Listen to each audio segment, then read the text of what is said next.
لله الحمد لله الذي بنعمته تتم الصالحات وعند ذكر حبيبه وأوليائه الصالحين تتنزل الرحمات والبركات والنفحات والصلاة والسلام على صاحب المعجزات البينات وعلى آله وأصحابه ذوي الأنجم الباهرات والتابعين وتابعيهم بإحسان من يومنا هذا إلى يوم المعاد. اللهم صل وسلم وكرم ومجد وترحم وتحنن على سيدنا ونبينا وشفيعنا وعظيمنا ونور قلوبنا ومنقذنا ومولانا محمد صلاة تفتح لنا أبواب الرضا والتيسير وتغلق عنا بها أبواب الشر والتعسير وتكون لنا بها وليا ونصير. أنت ولينا نعم المولى ونعم النصير. أما بعد فيا عباد الله أوصيكم ونفسي بتقوى الله فقد فاز المتقون.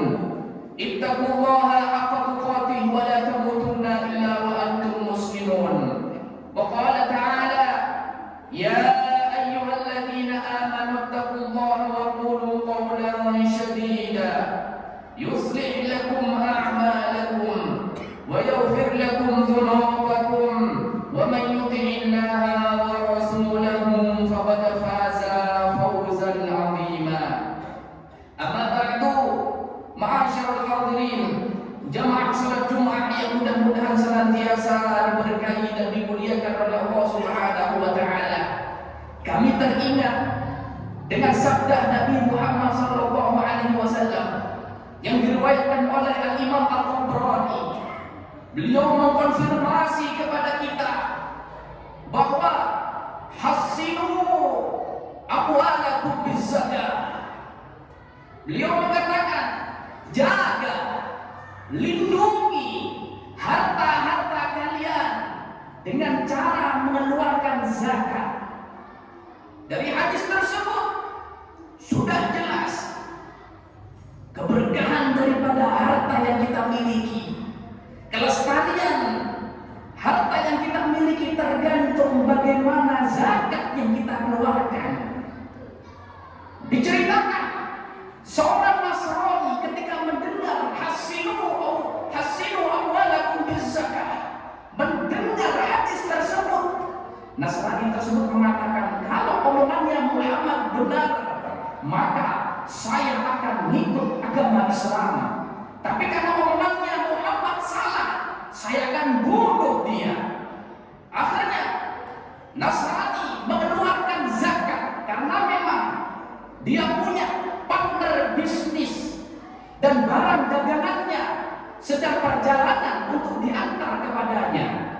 Selang beberapa saat setelah dia keluarkan zakat, dia dapat surat dari partner bisnisnya yang berisi, wahai tuan, saya dirampok, harta-hartamu juga dirampok, onta-ontamu juga dicuri, semuanya ludes. Wajahnya memerah, marah. Kemudian dia keluar bisaifin maslul, sembari menghuluskan pedang dan mau membunuh Nabi Muhammad SAW.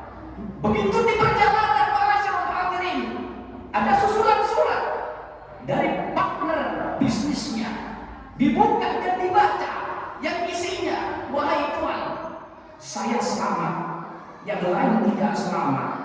Hartamu selamat, yang lain tidak ada yang selamat. Bahkan onta yang saya tunggangi pun semuanya selamat.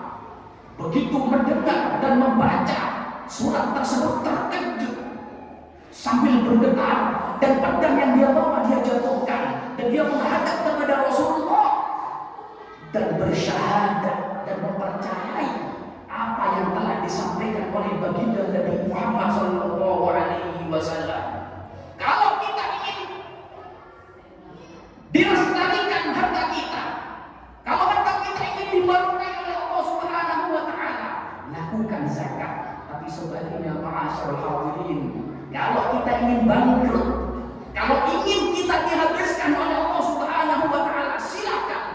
Jangan dikeluarkan itu zakat. Siapa yang bilang? Kalau kita lihat di redaksi yang lain, di dalam kitab Az-Zawajir, Rasulullah mengkonfirmasi, "Ma dha'a malun fi barrin wa bahrin illa man zakat."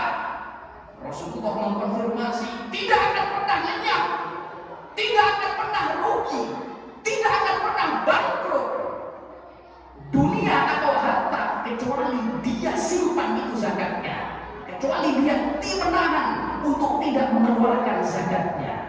Ma'asyiral hadirin, jemaah salat Jumat yang diberkahi oleh Allah Subhanahu wa taala. Al-Imam Ibnu Hajar Al-Haytami menceritakan di dalam kitabnya bahwa fi ba'di ulama'i at-tabi'in, sebagian ulama tabi'in ingin sowan ke kediaman Abu Sina. Setelah nyampe di kediamannya, Abu Sina mengatakan, "Ayo ikut saya takziah ke rumah tetangga saya yang sedang berduka karena kakaknya meninggal dunia." Begitu sampai di rumah duka, ma'asyiral hadirin, salah satu ulama tabi'in tersebut melihat keluarganya atau adiknya menangis, merintih. Begitu derasnya dia menangis sampai ditanya, lelaki, hei orang yang berduka, kenapa kau tangisi orang yang sudah meninggal dunia?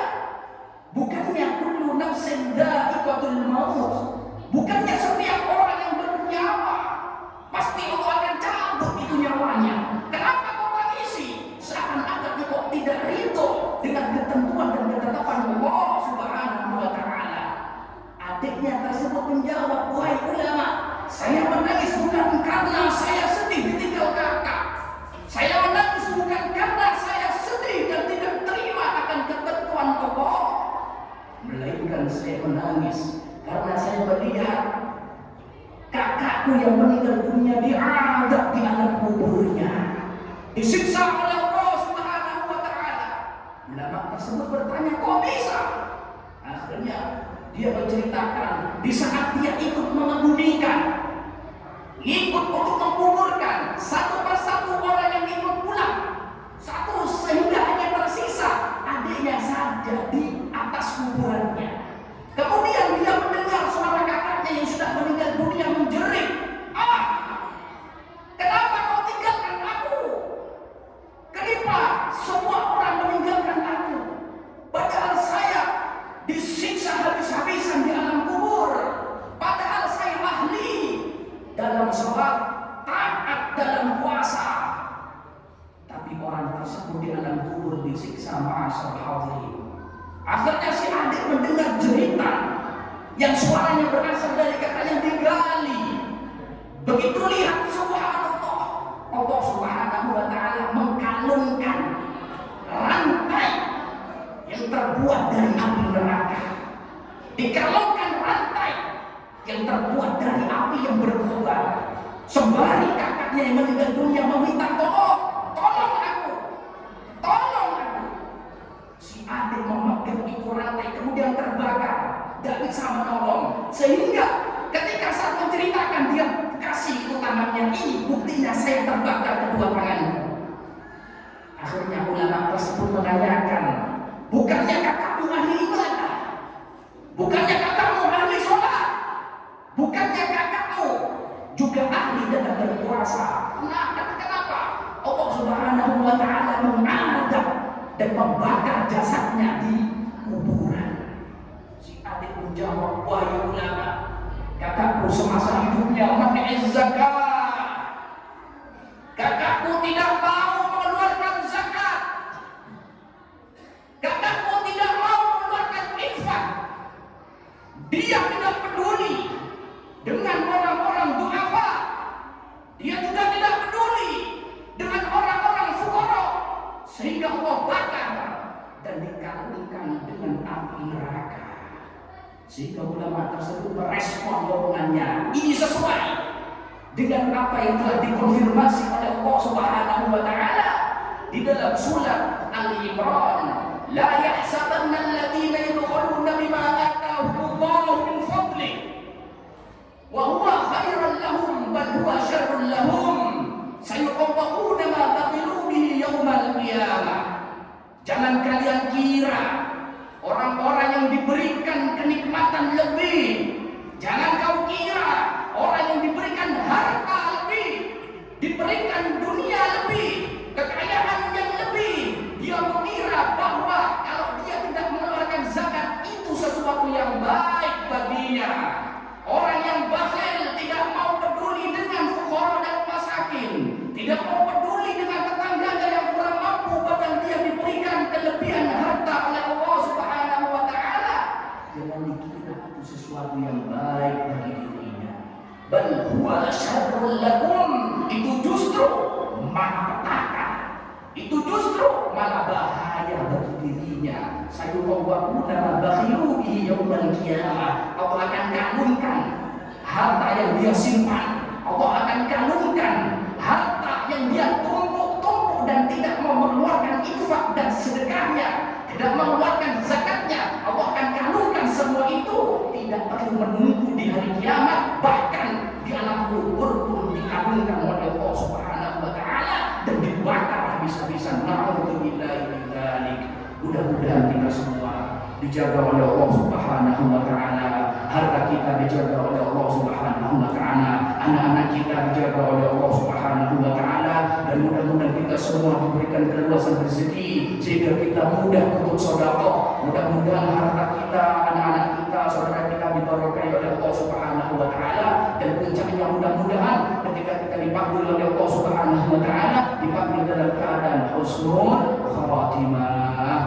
Inna ahsanal kalam wa yanzum kalamullah malikul mannan min jalal wal ikram. A'udzu billahi minasy syaithanir rajim. Bismillahirrahmanirrahim. Wal 'asri innal insana lafi khusr illa alladziina aamanu wa 'amilus solihati wa tawassaw bil haqq wa tawassaw bis sabr. Barakallahu li wa lakum fil Qur'anil 'azim wa nafa'ani wa iyyakum min al-ayati wa dhikril hakim. Wa taqabbalallahu minni wa minkum tilawatahu innahu huwas samii'ul 'aliim. Wa qul rabbi fir'aun wa anta khairur rahimin.